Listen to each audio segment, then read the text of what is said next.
Welcome to the Game Hangar, where we talk about video games and nothing but video games. We are your hosts, Michael and Brie, and we are so back. Yes, we took a, what was it, 3-month long? No, it was like a 15-week, but because the semesters are 15 weeks long. But I want to say technically it was a 6-month long hiatus. It was because we decided that our schedules did not align. Our schedules did not align for the spring semester, so we kind of had to put a snooze on the Game Hangar. Mm-hmm. Yeah, and we were busy, so we figured, hey, we should just take a break from this. And then the semester came around, we were like, hey, we're busy, but we should get back to doing this. Yeah. You DM'd me on Snapchat while I was working during the summer break saying, hey, do you want to bring back the Game Hangar? And I'm like, hell yeah. So I was so excited, but no, it's so back. We are so back. Oh, yeah. So today we're going to be talking about Until Dawn and Man of Medan.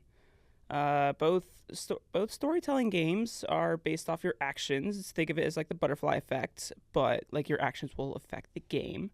But I have not played Man of Medan, but I have played Until Dawn, and it is by far my favorite horror game I've ever played. And I'm not really a huge fan of horror games, but this I'm a sucker for. But no, let's get into it, shall we? Before we do, I just want to say our co-host that we were gonna have last semester, like, join us for good. She graduated. That's so right. Right. So Sarah's no longer able to be here with us. All right, so Until Dawn. You know, I almost met she might have been an actor from the game. But I've always wanted to meet some of the actors. No, I almost met an actor from Detroit Become Human. Sorry, I was thinking of the wrong game. Whoops. But Until Dawn is a storytelling game that takes place with a group of kids, I think from high school. High school. They go out into the forest. Well, they had like a little surprise birthday party for the twins. Names are Hannah and Beth. And Hannah has a crush on this one guy, Mike. I think I should start naming out the names. We have Mike, Sam, Ashley, Josh, Chris, Emily, Matt, Hannah, and Beth. So Josh, Hannah, and Beth are called the Washington siblings or something like that, Washington kids, because their last names are Washington. And we have Dr. Hill, but he comes in like intervals throughout the game. I fucking hate Dr. Hill. He's such a dick. Such a dick. So Hannah has a massive crush on Mike, and everyone decides to have it out as a prank. Oh, I forgot Jessica. Forgot about Jessica. I always tend to forget about Jessica. And everyone has it out as a prank. And literally, Beth, Josh, and Chris weren't involved in this prank. Everyone else was. And so, prank happens. Hannah gets pissed off because she literally was about to screw Mike. And she thought that she had it all, but she did not. Ran out into the cold because it was during the winter. Beth goes, what the hell? Fuck you guys. I'm gonna go find my sister. And they get spooked by, I don't think it was the monster yet. But it was something else. And I know that there was a shadow of a man. Lady Gaga reference. Input Lady Gaga reference. The guy, I know what the guy looked like after playing the game. And so the girls literally slip on snow while they're standing at a cliff, getting spooked by everything. The silhouette tries to save them, fails. So there's two options with that part. Either you can because you're playing as Beth.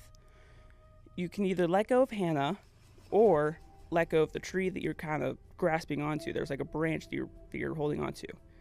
I want to say a lot of people have just done the let go option, but if you choose either or, you die. Like that's fun.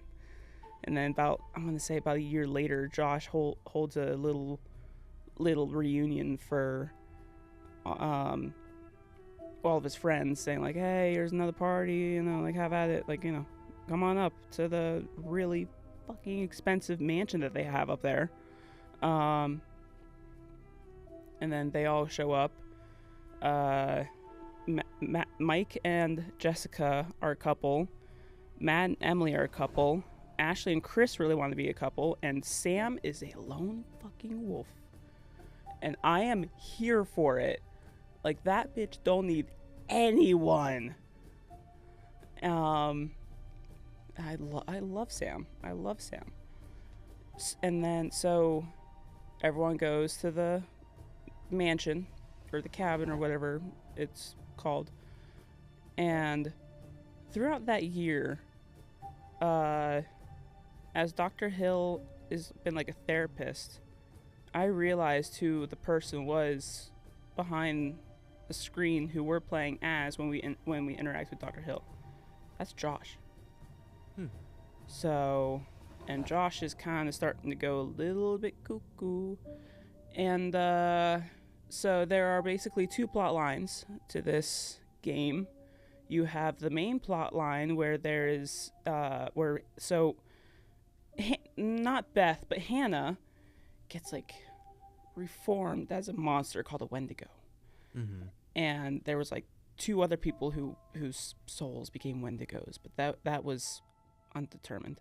But Hannah has like this butterfly tattoo, and so some people who interact with Hannah as the Wendigo, they see the tattoo and they're like, oh no, we fucked up. So then so Sam literally takes a bath and just hangs out in the cabin, doesn't do jack shit around like the forest. And there's like a little other mini cabin that Mike and Jess stayed in to get some alone time and also, screw.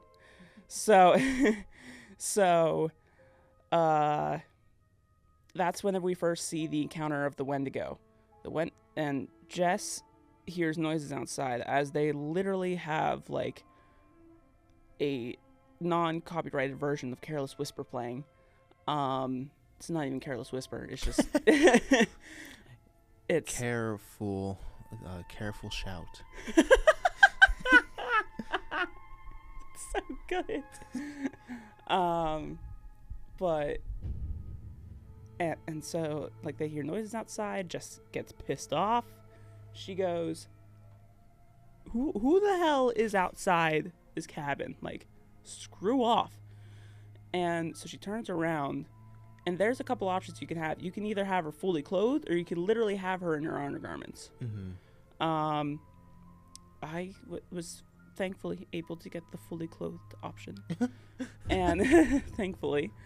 And so the Wendigo reaches into the cabin through the window, grabs her head, freaks Mike out, and puts him into fight or flight mode. Literally grabs a shotgun that he doesn't even use, and tries to follow Jess to kill the Wendigo that they did not know about. They just thought it was some creep. Now this is also one of my favorite moments because it has quick time events, and I mean, I might sometimes I'm not great at quick time events, but I was great at this one. There's different routes you could take. You could take the safer route or the riskier route. If you took the safer routes, you would find Jess dead. But if you took the riskier routes, you'd find her alive. I took the riskier routes because I'm like, I kind of want to try and make everyone survive. It's kind of tricky to make everyone survive, especially with Matt and Jess. because those two are the hardest characters. Mike is kind of easy. Literally, Mike and Sam are so easy to keep alive because Sam barely leaves the cabin, and Mike is Mike. He he is a beast. he is a brute. Bro can do almost anything except be a pussy. He literally, there was one point where he's like in a abandoned like a warehouse type of thing. I don't remember what kind of building it was. It was either a barn or a warehouse, and he interacted with the Wendigos, found a shotgun, sawed it off so that he can actually fucking use a gun. Found a either a dog or a wolf, befriended it, and it basically became his sidekick. There was also he fought like a Wendigo by himself and survived. And I mean, if you let him survive, but like bro can basically do a lot. And I know the actor who plays Mike. His name is Brett Dalton. He's from Marvel's Agents of S.H.I.E.L.D. and a bunch of other shows, but I saw him from Agents of S.H.I.E.L.D. and I'm like, oh my god, is that guy? Who was the villain on the first 3 seasons. But no, I mean there's a lot of noticeable faces in that game. Like Josh is played by Rami I forget his last name, but he was on Malek? Yeah. He was on Bohemian Rhapsody. Sam is played by Hayden Panettiere, who was in Scream 4 and Scream 6 as Kirby. Emily was, I forget the character's name, nor the actress's name, but she was on the show called Superstore. Okay. I don't remember what the others are in. Oh, wait, except for Matt. Matt is Jordan Fisher. Jordan Fisher kind of started to become a Broadway star now. Mm-hmm. But no. So, you, like... Anyways, so... there's so much in this game. So much. I think we should also talk about the movie, but... I never watched the movie. Did. Yeah. If you don't care about spoilers, but... I don't care about spoilers. I mean, I did see, like, some of the deaths, because I was really curious on how they were going to do that. Yeah. But... Yeah, let's get through the game first. Yeah. So, during, like, after Mike and Jess's part, either Jess could survive or Jess can die. For me, Jess survived, and there was a whole thing about her and Matt later on. Now it was Emily and Matt. Emily and Matt got into a fight or something like that because Emily is a bitch. I hate her so much. I hate her so much. Everyone's like, oh my god, I love Emily. I'm like, oh my god, I hate Emily. She's the worst. So Emily and Matt get to a fight. There's some sort of deer around. And either you can, like, you're playing as Matt, you can either provoke the deer or, like, quietly try to shibby through the deer, and the deer won't hurt you. But, like, you don't provoke them, or they're gonna try to, come at you a little more. This is either a choice between Matt dying or Matt surviving. Just don't provoke the damn deer. I would. That, like, I mean, deer already pissed me off already, but and then they go to a satellite tower. I think that's what it was, a satellite tower for just those two couples. They wanted to get service because they lost service and the cabin has no service. And the satellite tower falls apart. Emily is dangling on by satellite still falling apart. Matt and Emily are trying to stay together. They end up getting split apart. If there's there's another choice between Matt dying and Matt surviving.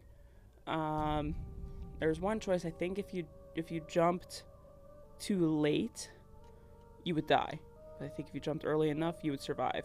And Matt would be stuck in the mines with Jess. Emily was basically on her own. She, for some reason, has a flare in her purse, and she got to use that. Well, actually, no. Actually, no. I think she picked it up. But I think she picked it up somewhere. But she has a flare in her purse, and that's whenever she encounters a Wendigo. And she basically bolts for it and is in one of those contraptions that has like a lot, that has like a conveyor belt that drops to like a shredder. You can die from that too. You can die from that too. If you fail the quick time events, you can literally die from the Wendigo or the shredder. I unfortunately had Emily survive. I hate her so much. I want her to die. She is the worst character in the goddamn game. And then you might be asking, where's Chris and Ashley? They're at the damn cabin looking at Ouija boards and stuff like that. And Chris is getting a little bit spooked out. But Ashley, well, actually, either one of them are getting spooked out. But at some point, the Ouija board comes to life. Of course. And talks about, I think, something in the library. But turns out, like, whenever they go, like, or either the library or, like, the basement. And they're in the basement, there was, like, this whole spooky ghost lady. And Chris and Ashley are down there trying to investigate. It's a damn puppet. And then throughout the game, Sam, Chris, and Ashley were trying to stay away from this guy who was masked up, and the guy was like a kidnapper. He had like a spooky clown mask on and kind of scared the shit out of everyone. So stayed in the cabin, even though everyone else outside the cabin were scared shitless because of a goddamn Wendigo. You know who's underneath the mask playing all those pranks and stuff like that? Who? Josh.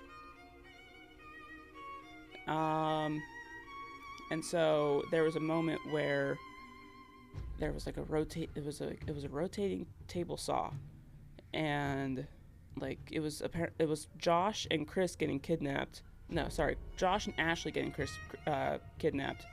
Chris had the choice between to either kill Ashley or kill Josh. No matter who you choose, Josh dies. Well, quote unquote dies, but it's a fake body. And there's a moment where Chris and Ashley get kidnapped again. They're sitting at a table playing Russian roulette, and you can either kill Ashley or try to kill yourself. Mm. Spoiler alert, the bullets in the gun were all blanks. And then Josh comes out feeling proud of himself because he's like, hey, I pulled off these pranks. Hey. Mike and Sam come running in because Mike survived the whole warehouse bit. That's whenever he survived the whole warehouse bit. And Chris and like Mike are looking at Josh and they're like, what the hell? So they take Josh to a barn and tie him up and he pisses me off even more. Because I mean, I guess you could say it was in the plot line, but like, why? Why?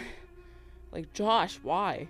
You invited these people to your cabin and you pull off this batshit crazy stunt. And then, like, those therapy appointments with Dr. Hill weren't working, clearly. So, after that, after all that fun stuff, Sam, Chris, and Ashley finally realize about the Wendigos. Ashley runs into the mines at some point, and she hears Jess's voice. That's not Jess. That is one of the Wendigos copying Jess's voice. If you go and investigate the voice, you die. You don't have another option to turn back. So you kind of have to say, if you get that one option that says, go away, you go away if you want to keep Ashley alive. And then I think this is where the fire guy comes in. So there's that other guy who was the silhouette trying to save Hannah and Beth is he was called Flamethrower Guy. That was his name. He had no name. It was Flamethrower Guy. Period. And Me too. This is where Chris realizes about the Wendigos. And the Wendigos don't like fire, but they also can't really see. The only thing they can see is like movement, and it's this whole like not infrared vision, but like it's kind of cool. But they can't hear too. So they have this loud, ear-piercing screech that would remind you of the fire alarms that are old school. Oh. Exactly. Exactly. Miserable, ear-piercing pieces of shit. I had 28 of those. 28. Anyways, so Chris and Flamethrower Guy interact with the Wendigo, and there's a couple of quick time events. However, if you literally, like, if you are Chris, and during the whole, like, being kidnapped with Ashley bit, if you literally try to kill Ashley, Ashley will be pissed off at you and not open the door for Chris. Chris will die. However, if Ashley's dead, no one's at the door. And if Ashley's alive and not pissed off at Chris, she will open the door. So that's kind of, like, you kind of have to keep her alive and keep her not pissed off. Mm-hmm. There's so much that you have to, like, manage. There's so much. There's so much. And then there's finally the time where you see Jess and Matt fucking minds. And Jess is apparently beaten and battered and bruised and probably has a couple broken ribs and like a, I don't know, sprained ankle. Because this girl is the slowest runner in the game. She sucks. You can, like, it, and when you're in the mines, they literally interact with the Wendigo. Matt, and if you keep Jess alive, Jess will do it on her own. If you have Matt alive, Matt will help her. But literally, no matter what you do, Jess sucks at running. You have to hide at every option that they give you. You can't just run, because if you run, the Wendigo is faster than Jess and will literally rip her jaw off. And Matt, I forget what he would do the math. There's like so many different ways Matt would die. Because the one way Matt would die from the satellite tower was literally have the Wendigo grab him and throw him on a hook. Mm-hmm. Oh, Dead by Daylight. Okay. Exactly. Yeah, Dead by Daylight style. I have not played Dead by Daylight either. And then there's like the way like of Matt falling off a cliff if you provoke the deer. I want to say the Wendigo would probably just go like a invincible style, shoving its hand like into a jab. Yeah, like a solid jab, like invincible style, like Omni-Man style. That's what I think it would do to Matt. I don't remember, but I did not have Matt die. And as we go, so we're just going to move on to the whole ending, because I fucking love the ending. You have, like, because Jess and Matt are still in the mines, even though you can have them survive. Chris and Ashley, Emily, Mike, and Sam are all in the same cabin. And that's where we see 3 goddamn Wendigos. And Sam finally realizes about these things. I think maybe a little bit earlier. Mike says one of the most iconic lines and whispers it. As Sam runs by, Mike goes, "Don't fucking move. Don't fucking move an inch." And whispers it, and I'm like, that's crazy. So as you play as Sam, you have to make sure that everyone survives or they die one by one. And Mike and Sam work together to create a house explosion because no one else would be in the house other than the Wendigos. It would be like a gas electrical fire type of thing. It's like Mike breaks a light bulb. There's a gas pipe that broke off and is leaking gas out. Once you get Chris, Ashley, Emily, and Mike out, Sam will bolt to the light switch, turn it on, blow up the house, and kill all the Wendigos. There's Rescue Fire Chopper that shows up at dawn, and then you get the post-credit scenes where everyone's talking about what the fuck happened. And then the new 2025 remake, they made a different couple endings for Sam. If you get the true ending, she literally has like PTSD and like takes like PTSD meds and stuff like that, and they're like, that's insane. Like, I love that. But no, that is Until Dawn. All right. I'm gonna talk about the movie real quick. Oh yeah, yeah. Because I watched the movie as someone who's never played Until Dawn. Is the movie better than the video game? I don't think so. It's a Netflix movie, but It's a Netflix what movie. it seems like Netflix did was just slap the title onto a horror movie. It's a Netflix movie? Yeah. I didn't know it was a Netflix movie. Yeah. But as far as I know, wow,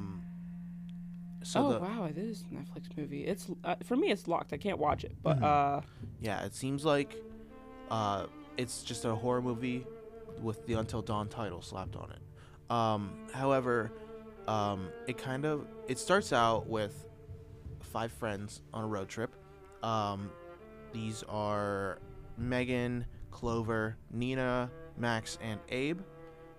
They are all on a road trip, and they go to the town of Glore, Glore, and I'm pretty sure there's another part to the town name, but I can't remember it offhand. But it's they arrive at like a little truck stop or a little like gas station, and the clerk there talks to Clover. It's kind of a strange interaction because the clerk's like talking about the missing people that went into Glore and never came out. This movie kind of sucks already just by hearing it. Yeah. Pay attention to the clerk because he will come back later. Oh, okay. So it's like this whole subtle foreshadowing thing. Is that it? Maybe. Oh. A little bit.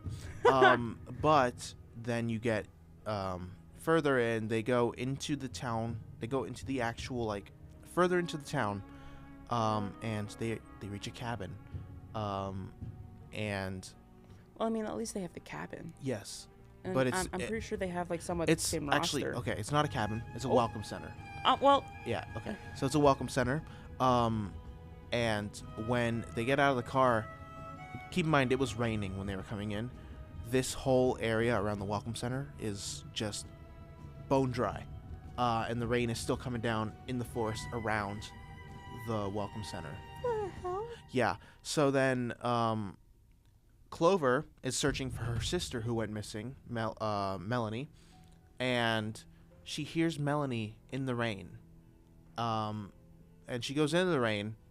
She doesn't see Melanie, and then I think it's Abe that has to pull her out. Abe or Max that has to pull her out because she's in a trance. So then they go into the welcome center. Nina signs in to the welcome book, but when they're looking through it, they see that people's signatures were written multiple times, but they just kept getting a lot more frantic each time they signed in. So they're off their meds. No. So, they start exploring the welcome center, and all seems normal at first, but then a bunch of stuff starts happening, like lights start flickering. Oh, goody. Knocking on the door. They open the door. No one's there. Oh, goody. It's either Abe or Max who go to the back room. And then there's this guy that's just wearing a mask who's roaming around the cabin. Freaking chops the person in half. Oh! So the gore in this movie is top tier, I will say. Wait, isn't the movie PG-13? Wait, I thought the movie... No, I'm probably lying. But the gore in the movie is top tier. You could see the guts falling out. Oh, okay, never mind. That is not PG-13 then. But, so then they all start dying. Keep in mind, it's the first 20 or 30 minutes of the movie. They all are dying there. And then... How many times did they die? Because I remember hearing about this part Yeah. where they kind of just get revived. Yeah. So, they have the... So, after they all die, they have the hourglass, in the Until Dawn logo, in the Welcome Center. And then it kind of turns around very slowly. Oh, you're kidding. And then the sand starts falling again. So then they somehow wind up back outside, or no, back in the places they were before the hourglass turned. So Nina's in the welcome center. She signs in, and then the moment she signs in, everyone's memory comes back from the previous loop. So they remember that they died. Yes. That's crazy. So they remember how they died. They try to prevent it, which only leads to another thing causing their death. I think this time it was the same guy, but then different locations. Okay. Yes, same guy. And then same thing all over again. They die. The hourglass turns. Yeah. Nina signs in again. And then this time, I think this is where the water comes in. I remember Yes. seeing about the water. Like, the water was poisoned or Yes. something like that. And they all get... So they at this point, they're like dehydrated, getting really thirsty. And they take a drink. They drink water from the sink in the either kitchen or bathroom. I think it's bathroom. And then, like, a few minutes go by, and one of the characters just freaking explodes. Oh, yeah, that's it. Yeah. That's it. And so they realize that the water is causing them to explode. So then, after like a tense scene, they all are dead again. The hourglass turns. Nina signs in, and then, it's like keeps happening like that with different causes of death. However, they do find out that the more they like reset, the further they become into transforming into something. And I'll get more into that later. So eventually, Clover sees a little hut across the road from the welcome center that wasn't there before. And this is the Glore Witch. So Clover goes in, the door shuts behind her, and she sees this old lady in a rocking chair. She turns the rocking chair around. The old lady is just ash. Oh, Dust, goody. bone, and ash. And Clover kind of gets possessed at that point and kind of becomes the Glore Witch. Yes. Oh no. Just for like a few minutes though. But then the next loop around, you see they remember everything as usual, and then they figure something out. They go into the basement. Well, they were in the basement before, but they go back down. They're reading through files in the desk down there.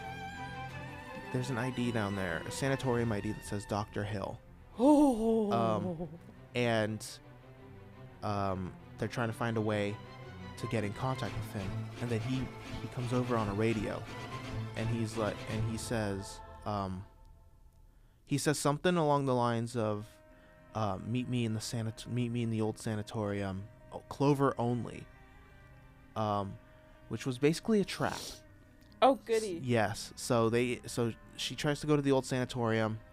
So But we don't like Dr. Hill no more. But she did find her sister, but she was a Wendigo. Crazy. So her sister went through this already, like signing in multiple times, dying, resetting, and then it's revealed that the more someone resets, the further they become into transforming into a Wendigo. Crazy. Yes. Okay, so they did have the Wendigos. Okay. Yes, they did. That's the only one accurate thing that they have. Yes. And then, hold on. And then they keep resetting, and then their final life, I say that in quotes, they know that this is their last one, and that they cannot mess it up. The only way they can escape is if they survive until the timer runs out, until the hourglass runs out. Okay. So, but because they've been dying before the hourglass even finished, Okay. going. Okay. So the only way they could survive is if they survive the hourglass. Yeah. Five Nights at Freddy's style. Basically. Yeah. So they do that, and then there's this set of doors in the basement that they did not want to go into, because when they opened it earlier in the movie, they heard just shouting from Wendigos down the corridor. Oh. Yes. And now they decide to go in. Megan decides to go in. She goes in, and then they follow her. Basically leads to a crazy chase scene with the Wendigos. There were a bunch of Wendigos chasing them throughout the little catacombs. And then eventually Clover reaches the sanatorium, the actual sanatorium, and Dr. Hill's office. And who's in there? None other than Dr. Hill, who it's revealed has security cameras everywhere and is running this experiment with the hourglass and resetting whatever time, I guess. This is why I hate Dr. Hill so much. Yes. So he was running this experiment, and earlier in the movie it was revealed that more than 5 people went missing. It was actually more like around 60. But at some point, the 5 main characters' faces wound up on missing posters on the board as well. Oh, yes. No. But, okay, so we're back in Dr. Hill's office. Clover basically has a little standoff with Dr. Hill. He basically has the entrance blocked. He's sipping his tea. He puts it down on the desk. She sees that there's water dripping from the ceiling next to his tea. So when he's distracted, she moves the teacup over so the water gets into the tea. Yes. And then she puts it back in the original position. Oh, she better work. And then Dr. Hill drinks it, and then Clover gives her whole final girl speech about, yeah, you're finished. And then Dr. Hill freaking explodes. Yes. And then they all escape. And then comes the ending. The ending gives us a little tease, I guess, which I guess kind of was trying to set... a sequel? It was kind of supposed to set this movie up as a prequel to Until Dawn, the game. Because you see in the security camera a bunch of different scenes changing, but in the middle, there's the cabin from the game. On the middle monitor. Yeah. And then that's how it ends. Damn. Yeah. Damn, they don't... In the game, they only die once. They don't come back. Yeah. So... No matter if they reset, they don't come back. Mm-hmm. Like, if you want to bring the characters back in the game, you gotta reset your save. Yeah. Like, that's that. Yeah, like I said, it was like a PT kind of movie with Wendigos and Dr. Hill, but it was just the Until Dawn title slapped onto it. It basically was, yeah. I mean, right. the only thing they got right was Dr. Hill and the Wendigo. Yeah. Everything else I'm disappointed about. I'm glad it's still worth a watch, to be honest. I did like the movie. I just didn't like how little of the source material there was in it. Yeah, that's fair. But all right, now to Man of Medan. Yeah. Okay. So I have my notes up here for everyone. So the game opens with a flashback. It's in a little shipyard, and it follows 2 guys. I don't know their names, but they are they're in the military. They're screwing around a little bit because they're on, I guess, a little break. They go to this little fortune teller, and you get a choice to pick a token from the fortune teller, and whatever you choose, there's a different fortune that goes with it, and that's basically unimportant, but it's just good to set up the story. Okay. So the ship's name that's in the shipyard is called the Orang Medan, which translates to Man of Medan. Huh. So the game name is the ship. So okay. they get back on the ship. They're loading a coffin onto the ship, into the little warehouse on the ship. They have a coffin that's loaded in there. They don't know what's in it. But as the game starts going on, more supernatural things start happening. There's voices. There's I did a tiny bit of research on one of the monsters. Yeah. It was like a conjoined twin type of thing. Okay. We'll get back to that. Okay. So eventually stuff starts hitting the fan pretty early in the game. And these 2 guys are going around the ship, trying to find where all the screaming and shooting and shouting is coming from. And they eventually go into the little a separate part of the ship, a different kind of warehouse where they store their vehicles and all that.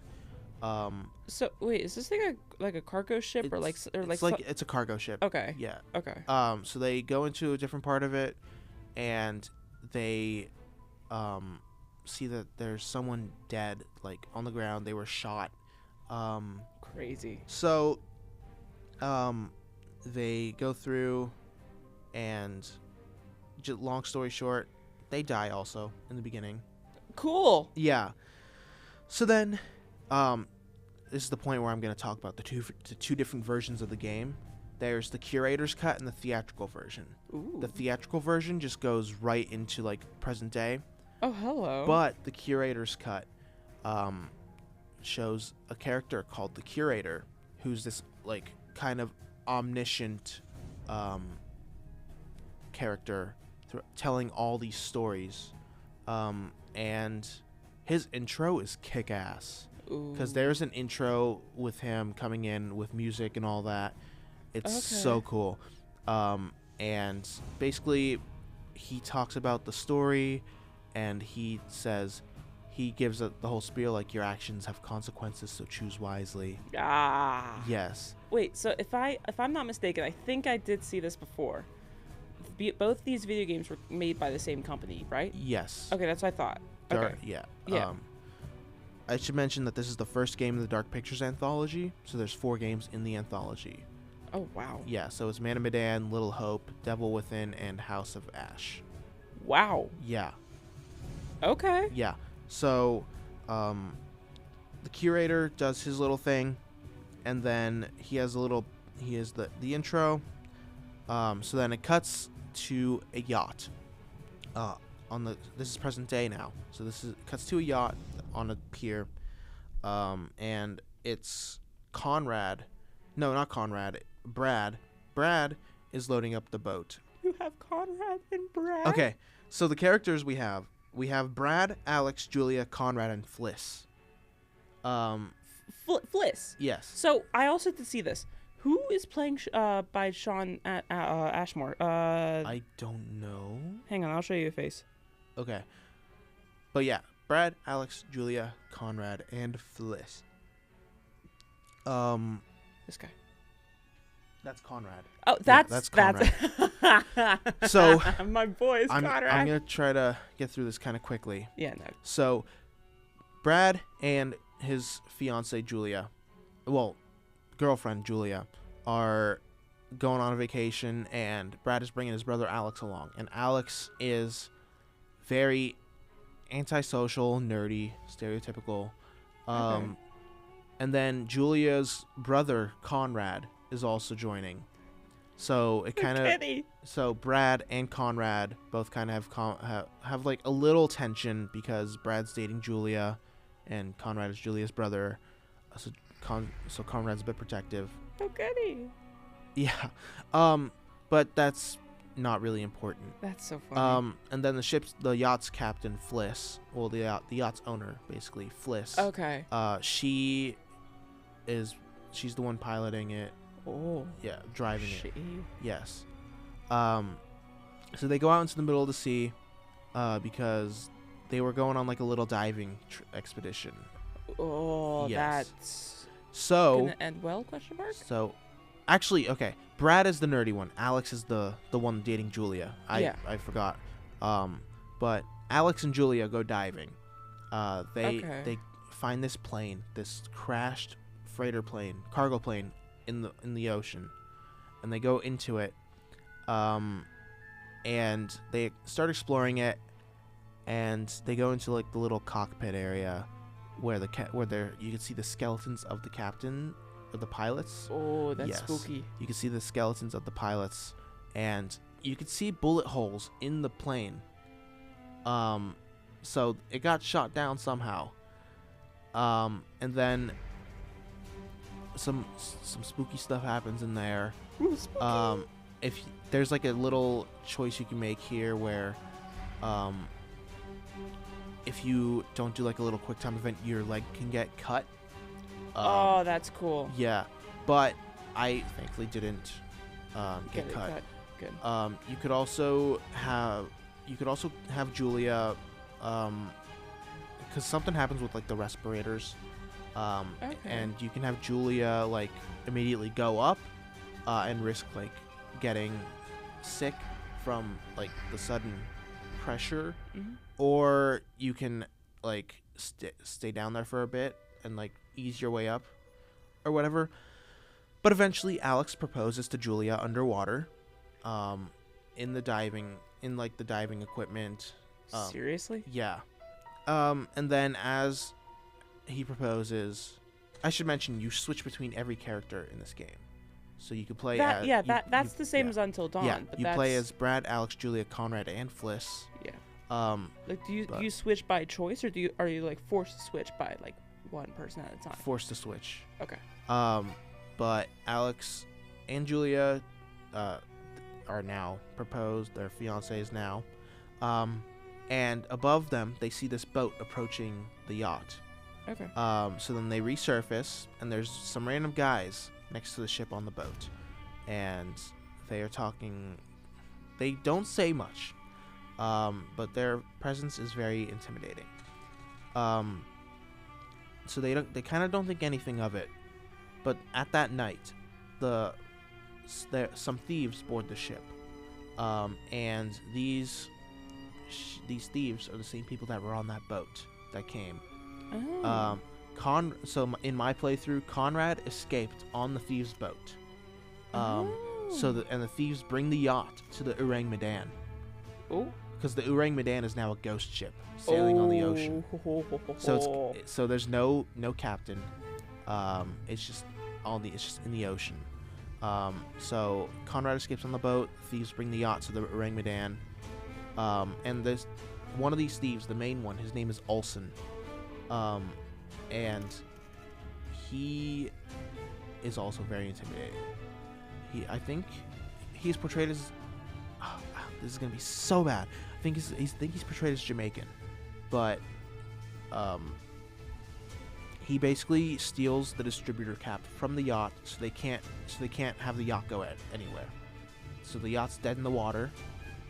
And he brings everybody inside the Orang Medan. Everyone goes inside, and there's basically now a wild goose chase, because while Olsen is basically having them captive, I say in quotes, he hears a noise on the other side of the ship, so he stupidly goes to investigate, leaving the four now with each other.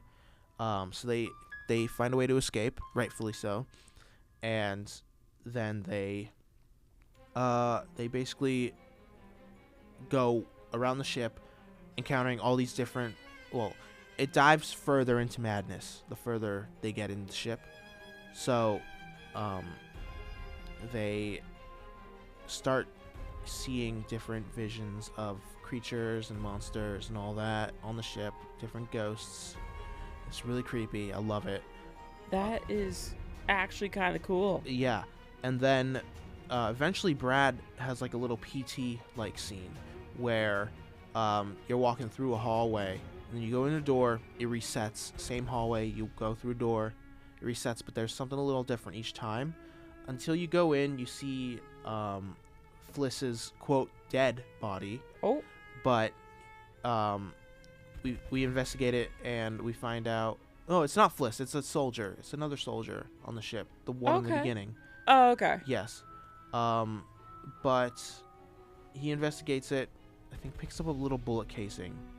My notes were not that detailed, so there's like parts that are fuzzy. Yeah. And then Fliss comes, because he's looking for Fliss, and Fliss is looking for him, but they're like separated with this little like thing happening. Okay. Because while Brad is going through these doors, Fliss was basically in the same location as him, but he kind of just like disappeared.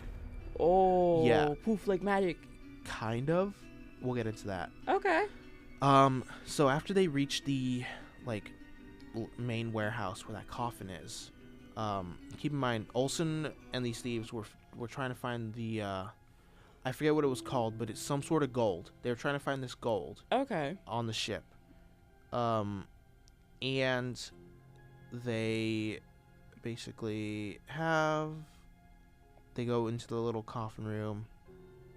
It's revealed that there is no supernatural activity, but it's a military bioweapon. It's a gas that makes people hallucinate. Oh. Yes. Yes. So it's so we know that. The characters don't. I don't think so yet. But there's this scene that stuck out to me where I think it's the two-headed monster that you were talking about before. Brad sees it. You get a choice to either stab it or like walk away. let it come toward you. That's what I saw. Yes. If you stab it, you kill it, but then your vision like corrects itself and you see that it was Fliss just trying to like snap you out of your trance. So then if you kill the creature, you kill Fliss.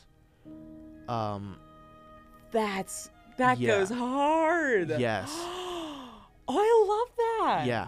But then there's also a scene with Alex where there's like rats like chasing him kind of. They get on him. And I think he has the ability to like, well, there's like a quick time event. I think if you fail it, like a rat quote pops out of your chest. Oh. Yeah, but I can't remember all that happened there, and I'm definitely skipping over details because I can't remember everything that happened in the game because it's been a while since I played it. Yeah. But. That's so crazy. But there are several moments in the game where you can accidentally kill a character and not know you killed the character. And that one with Brad and Fliss was one of the most like creepy and important ones. So then after going through like the ship, they reach this little like area where there's water on the ground and it's electrified, so that they're like on the catwalk above it. Okay. And they see Olsen in the same room, but Olsen doesn't see them yet. Okay. And Olsen places the distributor cap down. Keep in mind the water's not electrocuted at this point, so he's trudging through the water. Okay. He places the distributor cap down on a crate that's in the water, and something happens where something gets knocked loose, and the water gets electrocuted. Oh. Yes. So then they have to get the distributor cap back from like this water that's like electrocuted. Yeah. I forget what they did exactly. Did Olsen die from that? Because I don't know. Because you mentioned that he got it onto the crate. Yeah. Okay. So I think he did. Okay. No, actually, there was another way he dies, but he was also going insane from the gas. Yeah. So he was seeing his own stuff. Everyone's going insane from the gas. He was seeing his own stuff as well, but I forget. Man, I feel so unprepared. It's okay. No, you're good. You're good. But they get the distributor cap back after a while. Yeah. Olsen dies. I think someone either shoots him or pushes him into the water. Oh. I think it was Alex that did it, or Brad, because Brad had a really big character development moment. Character development. They get the distributor cap back, get back on the yacht. So keep in mind, the ones getting back on the yacht are Brad, Alex, Julia, and Fliss. Okay. So they all survived. Okay. They all sail off. Now you might be thinking, where's Conrad? Conrad escaped on the thieves' boat. Yes. You said that. But don't tell me he dies. No, he doesn't. But he comes to the Medan. Oh. With the Coast Guard. Oh. So he's on a Coast Guard ship, going to the Medan because he thinks his friends are still on there. He gets hallucinated with the gas with the Coast Guard. No. Oh, wait, no, never mind. He's on the Coast Guard ship approaching the Medan. He thinks his friends are still on there. Yeah. He goes onto the ship, sees that it's empty, and no, he doesn't see it's empty. He goes to look for his friends. Actually, he walks in, and the door shuts behind him. Oh no. Yes. So Conrad is now alone on the ship by himself. He has no idea what just happened. There is a way to have everybody like on the ship at the same time, even Conrad. Okay. But on my playthrough, this was my first playthrough, I had him escape because I thought it would be a lot more impactful. Yeah. But so the cool thing is, if you go with the theatrical version, you play as the opposite character in every scene. So instead of playing as Alex in the first one, you play as Brad. You see things from Brad's point of view instead of Alex's. That's in that cool. Scene. That's a nice little And instead thing. of Julia, you play as Conrad, vice versa. That's cool. Yes. But yeah, definitely I recommend checking the game out. Yeah. Because it is, like, a lot of people don't like it, but I love it, personally. I know Jacksepticeye had a playthrough. I might watch that real quick. Yes, do it. Yeah. But yeah, that was Man of Medan. All right, well, thank you all for listening. A quick little announcement before we head out. We are going to plan on having ourselves on Apple Music as well as Spotify. Yay! So we're already on Spotify. Make sure you follow us on there. But now we're planning on also going over to Apple Music and having both of these platforms available. I'm so excited. I use Apple Music on a daily basis. I never really liked Spotify. I'm so excited. Yeah, because there are multiple people I know who prefer Apple Music to Spotify, and would love to be more inclusive in that regard. So we're going to be working on migrating over to there as well. So we're going to have these two platforms. But yeah, thank you all for listening. Next week we will be talking about different games. We'll have two guests on who we'll introduce next episode. But yeah, thank you for listening, and have a great day. Well, actually, no. Don't have a great day. Just play more video games, honestly. have a day. have a day.